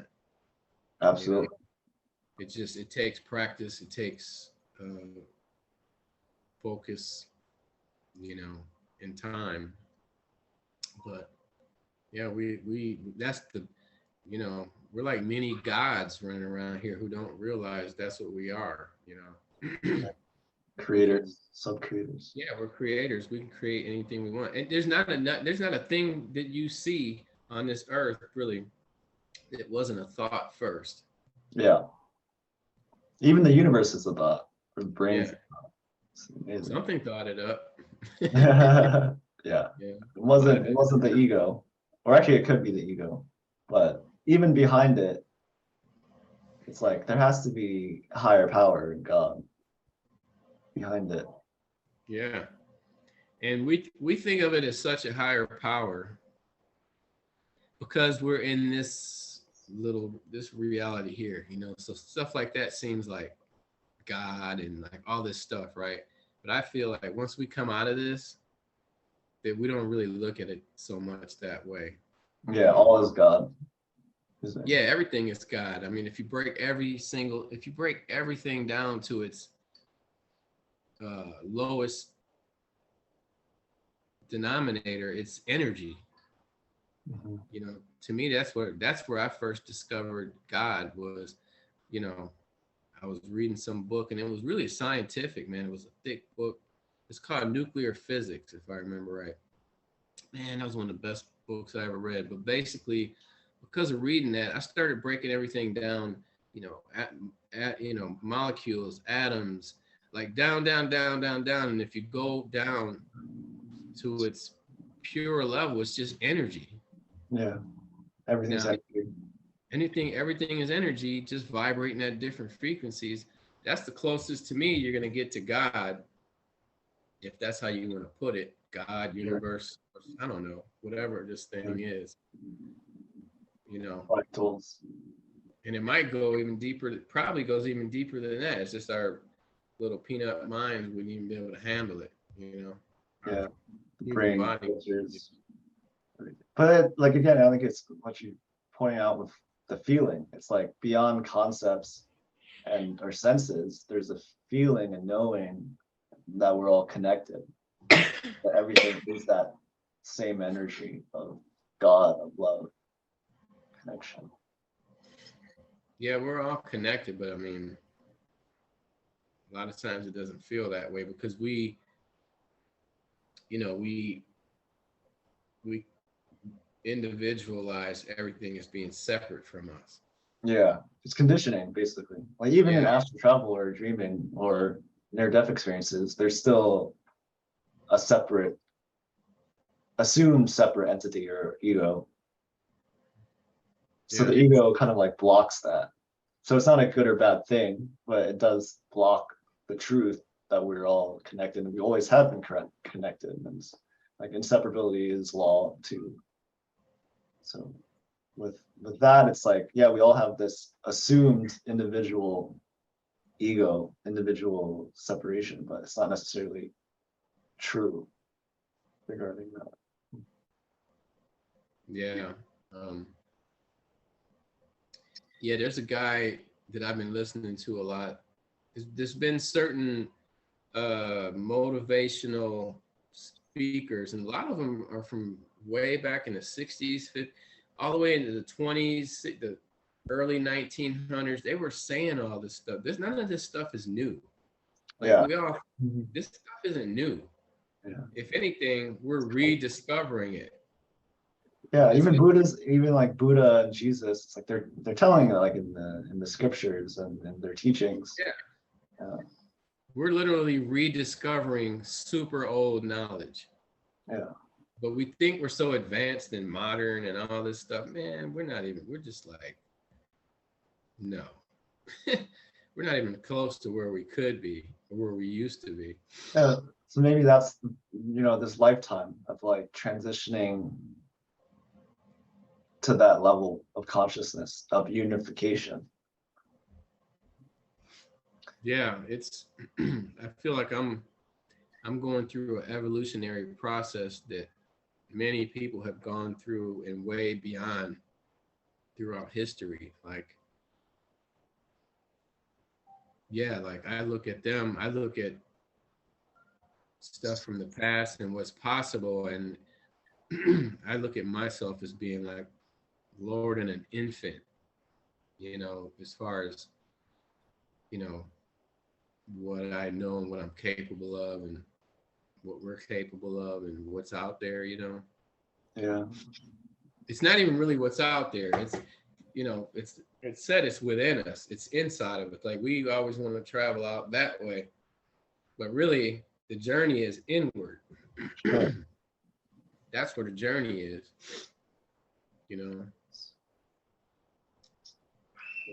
So maybe that's good, the balancing out. It's like not the astral travel. Because you think astral travel is like you could think outside, but it could be inside. I mean, it is inside. Everything is inside. Even astral traveling can be considered inside. Yeah, that's what they say. You're really not traveling out anywhere. It feels like There's no location. Yeah, you're kind of doing an inward. It's like going under the ocean versus into outer space or something, Yeah. But both are kind of a delusion in a way, like perspective wise. Like if we are everything, there really isn't like going anywhere, or like we're not going anywhere to space. Like it just is. Or like the notion of like inside or outside or down and up it's still based off of the body location, but doesn't really, like in the spiritual realm, there's none of that. There's like no left or right. Right. It's just yourself. It's like I don't know. It's like a changing of frequencies or something like that, rather than like a movement from here to there or something. Yeah. We experience that movement, but we're not, like when I shoot out and then I wind up somewhere else. It's not like I literally traveled wrong, because I did waste, if I'd have just been focused enough and disciplined enough, all the time I wasted a gazillion miles to get there. I literally just shifted from one frequency to another. Right. Now I'm good. Now I can just sit here and write books. Yeah. But I'm not trying to work all day or something and then come home and then stay up all night and write books, or I don't know. Exactly. Create it from your imagination and feel it. Because I feel like it'd be great, like talking about it from your experiences and your vantage points and just your knowledge and experiences. Like you could write. You ever think about like writing books, or kind of like a course maybe, or like a YouTube channel? I've thought about it. Writing books. Like, so many people told me I should write, because I am a good writer. I'm just lazy. You know, I'm lazy to sit down and like type out a book, even though I have typed out some short stories that were pretty cool. And, you know, if I could just do, but see, I got to make money to survive. You know what I mean? So I have to Yeah, do it's like a loop. Yeah, I hear it. And, you know, like if all of a sudden, uh, you know, 100 grand or 500 grand, you know, 100 grand, I'd be fine dropped in my lap. Then I could just like, okay, now. So I would even try, because I think a lot of people are kind of in that the matrix loop of like, I have to survive or pay the bills first. And it feels energetically like you can't get what you want. Like you can't focus on the book first. But I would say that's a belief. Like that's like lodged in our psyche in the matrix. I probably could have wrote a bunch of books and been in a good place, you know, but yeah, but like you said, it's frequency too. It's like maybe just one little paragraph for once a week, and then something just adds on like a rhythm, or one paragraph a day. Right? Consciousness. And supposedly it's all right here, right? Like it's all right around us. It's Yeah, right it's all here. But it's about just being able to tune that frequency in, you know. Sure. Yeah, like a radio, right? Like you can listen, like you could just change your dial a little bit and you could be hearing Radio Moscow, which is thousands of miles away, but it's literally right there. Yeah, very true. Or you could be listening to the radio station down the street, or you could be listening to whatever you're broadcasting from in your room or something, you know. So it's your frequency, it's generating, your consciousness is generating a specific frequency moment by moment. Yeah. Yeah, it's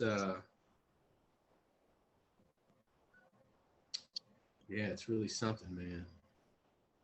Man, I ain't gonna lie, man. Sometimes it's like, damn, I really gotta focus on this here, but I got, you know, I can't let myself get that way. I have to get into this, and that's what I've been doing, you know. But now talking about this, now I'm starting to like kind of bum out a little bit. Oh God, man, you know, it's so much cooler doing that stuff, you know. But maybe, you know, I always sort of had a like I'm trying to figure out like what is it I want, and if I could be talking about this and doing this and maybe even somehow making a living from it, I think I would be super happy. You know, I would be it would be like great. Yeah, man, that's awesome. Like I feel that. Like make that the intention, and then create the and like bite size, and it builds momentum. And then you start doing like pages a day. You start like, oh shoot, this is going, and that energy of it. Because I think a lot of people will like try to make it super hard, like unreachable, where it's like, oh, I gotta finish this by this year, and like they're going against the grain of how they feel and what's like inspiring for them. Maybe it doesn't take that amount of time. Maybe it's different. Maybe it's just following your higher self's guidance system. Like you're excited. You do it little by little. You gotta enjoy it. I mean, I'm still learning, man. The learning never stops, man. Yeah, we need a t-shirt for that. Yeah, you're right. It doesn't matter how old you are, how young the learning just never stops. There's no if you ever get to the point where you're like, yeah, I got it, you know, I know now, then you don't know shit. Yeah, exactly. It's always learning. Spiritual learning, you know, 3D learning, practical stuff. Yeah, man. That's good though. I mean, I feel like it's pretty exciting. It sounds like you're in this transition too. Same with me. Like I want to go deeper into this stuff and help more people, benefit the audience, benefit whoever I interact with. And it's an interesting topic. Astral traveling and lucid dreaming, near-death experiences. Yeah, you know, yeah, I mean, I'd like to. I know you're the host of the Zoom meeting here. I'd like to hear more about what stuff you're thinking about. but I got some ideas that we could talk about here or on the phone or something. Yeah. We're, we're in the same city, luckily. Yes. So I've discovered some, I have a meetup group that has a lot of members that I haven't really, it's just sitting there. I don't know if you ever saw it. It's I called, think, yeah, you may have to, was it Access Conscious or something else that you made? it's not that one. That's one of the ones I want to go. That's one of the ones I wanted to take you with me. Sure. Yeah, yeah. Meet you there and go and see what's going on with them. I used to go there, and one time I did a talk on these subjects of astral travel, astral projection, and man, it went really well. I had no idea. I mean, so many people were coming up to me and like asking me questions, and I learned a lot. I wound up meeting a guy there. He said something to me like literally, it was like I could feel my brain crack, and I'm not shitting you. Like it was like my brain or something. I don't know if it was my pineal gland, something inside my head, like expanded, and almost like I felt a crack. But him and his wife had some of the most amazing stories. And after I did my talk and we were all, just mingling and stuff, Mm-hmm. started talking to him. He goes, yeah, man. He goes, I know exactly what you're talking about. He goes, in fact, I've been doing this stuff for a long time. He goes, I can leave this body, go into another body, another reality. Okay, no, let me back up. He said, I can go into a meditation here, leave my body, go into another body, go into a meditation there, leave that body, go into another body, go into a meditation. He said he's gone 8 levels doing that. And I don't know, for some reason, it opened up something in me.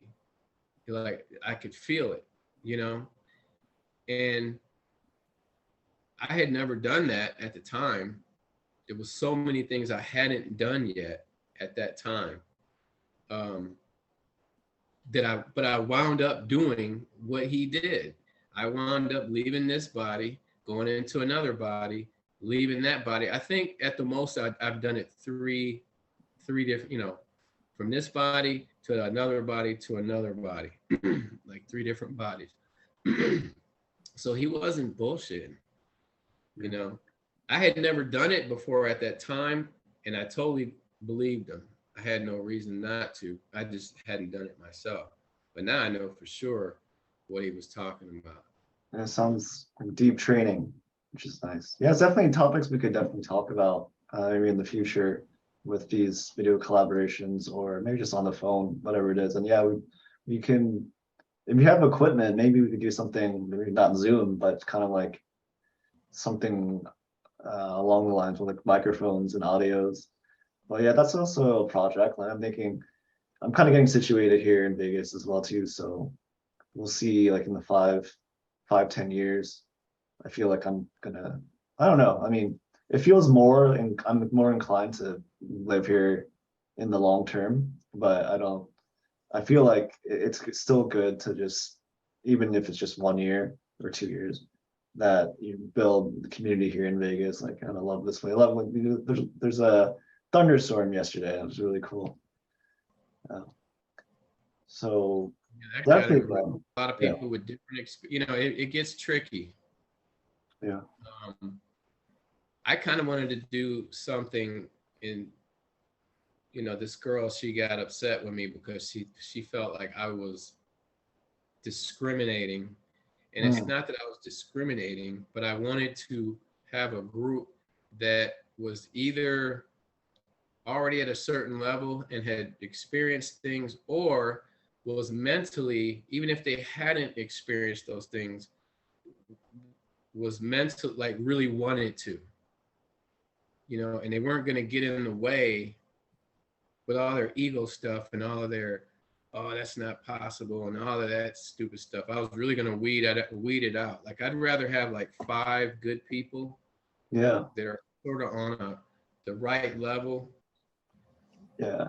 We can definitely connect, maybe grab a beer, or if you don't drink, like just hang out and talk about these things a little more, dive deeper if you want. Same thing, question and answers. Or if you have like projects, ideas you want to get into, that's cool. Yeah, I I like this. I like the meetup groups can be can be fun. But I don't know, man. And the meetup groups can be tricky, especially Sure. when you all kinds of people at different levels and a lot of people who've never experienced it and a lot versus 10, and then you got 5 that are just slowing the whole process down. Yeah, definitely. Yeah. Your tribe, your community. Yeah, you know, I mean, they could, you know, I said, no, it's not about uh, discrimination. It's about, you know, I can, 5 of us who are on the same frequency can move forward quicker than the Sure. 10 of us who are all over the place. Yeah, that's very true. Social memory complex with the same intention. Yeah. Yeah. And like I said, it didn't, to me, but your experience is not really what matters. It's where do you want to go and what you are willing to accept, you know, and how open-minded you're going to be, you Yeah. know, for learning and listening, you know. And me listening, you know, I would have to listen too. I'm not going to sit there and do all the talking. I want to hear what other people are thinking, you know. Yeah. But we got One to get, mind.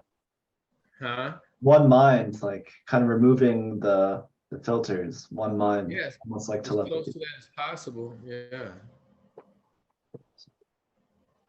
And it's You true too. It's like that's where we're kind of going to, like this unity of mind, body, spirits. But still, it's like it's interesting to connect talking about this stuff because there's also, like you said, levels and spectrums of like what is right, what is truth, what is reality, what is consciousness, what is astral traveling. yeah. I mean, there's a group I used to join. It's out of Austin, Texas, and they talk about astral travel, and there's some interesting people in there. The only thing they were totally focused on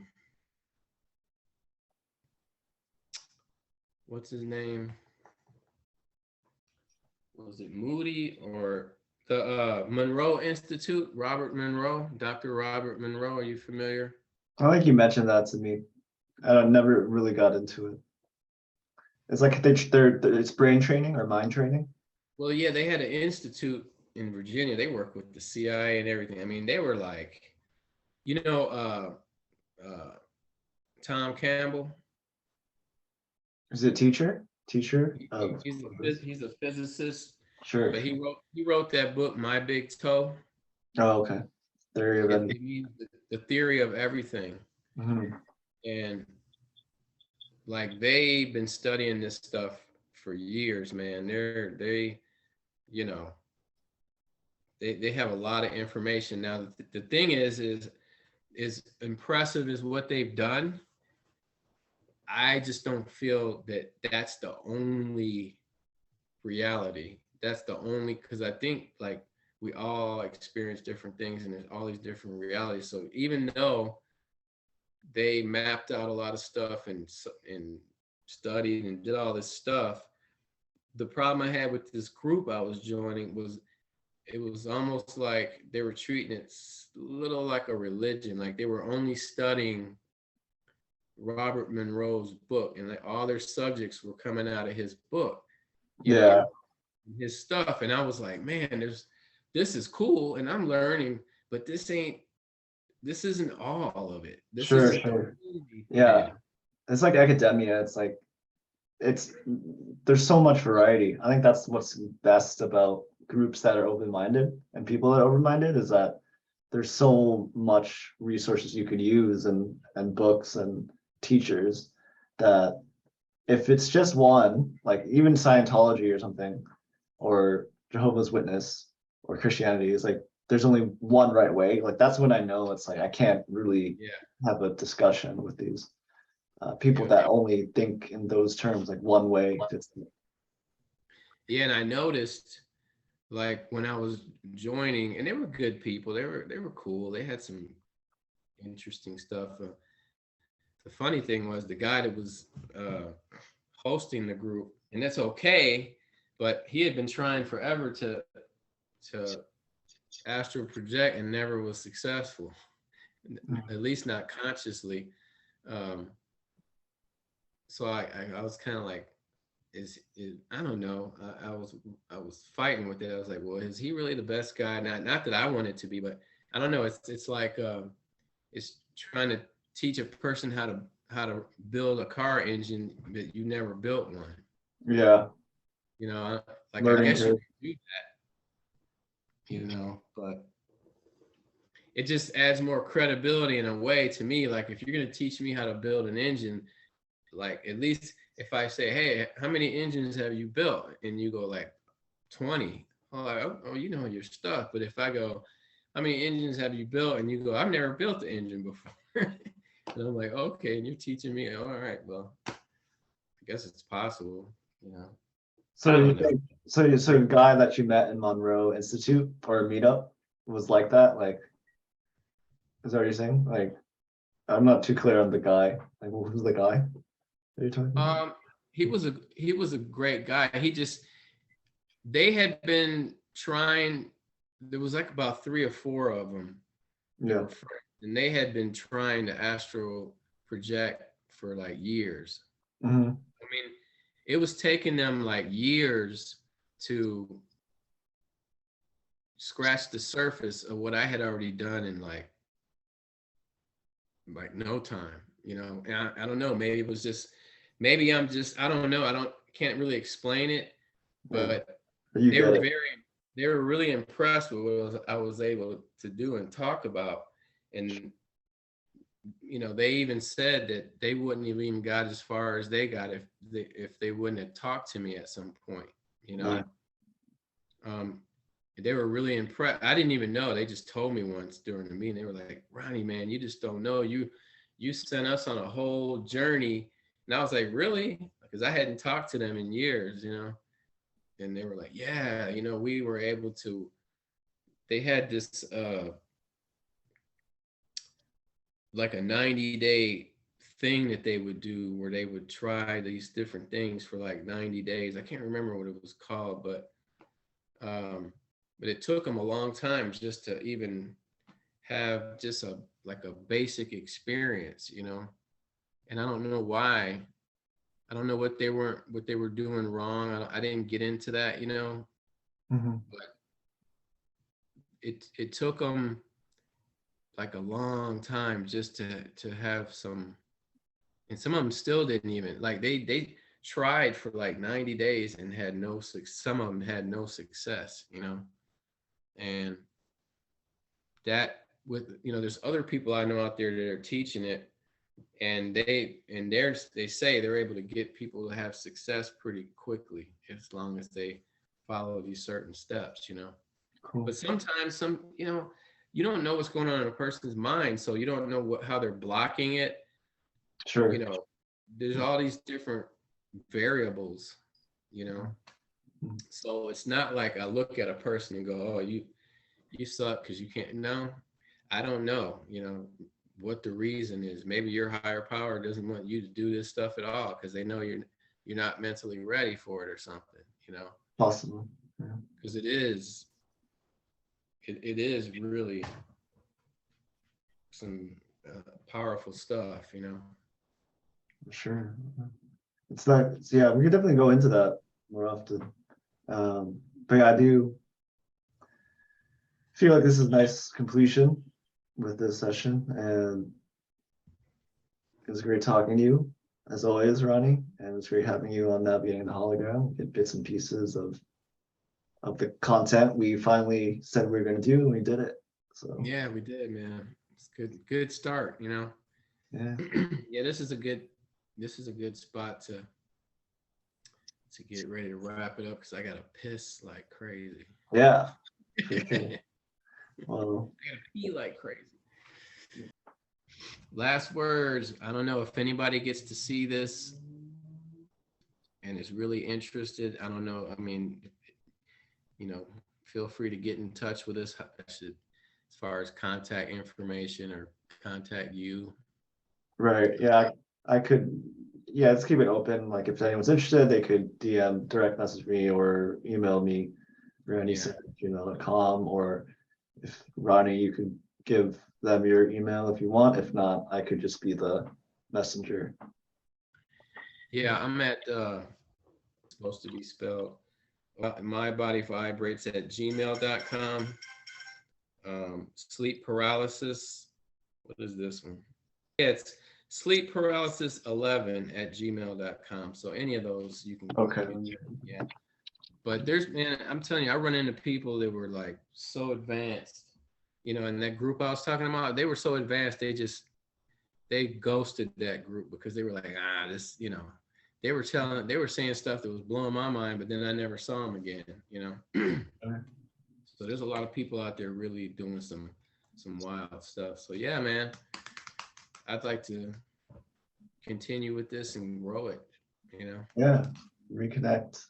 And yeah, it's really interesting aspect of that. So it's like hearing your experiences, everything. So it's nice, and we got a lot of answers. Definitely, man. Hope you have a good night, and as always, great talking to you, Ronnie Smith. Yeah, you too, Randy Sin. Yes, I was like, yes, yes. And I'm for really. all you people out there, just remember this was our first one, so give us some slack. It was a nice conversation, yeah, for sure, and it's just more of a flow to it. So I thought it felt good, and we got a lot of content, a lot of answers, All or at right. least my satisfaction on asking the questions. Hey, I loved it. Every minute of it, man. So yeah, this was cool, man. Let's do it again. Let's do it. All right, man. Peace. Peace to everybody. Peace and love. Yeah, love and light. The real love and light. Unconscious to conscious love and light. Exactly. All right. Take care, man. All right. See you soon. Bye-bye.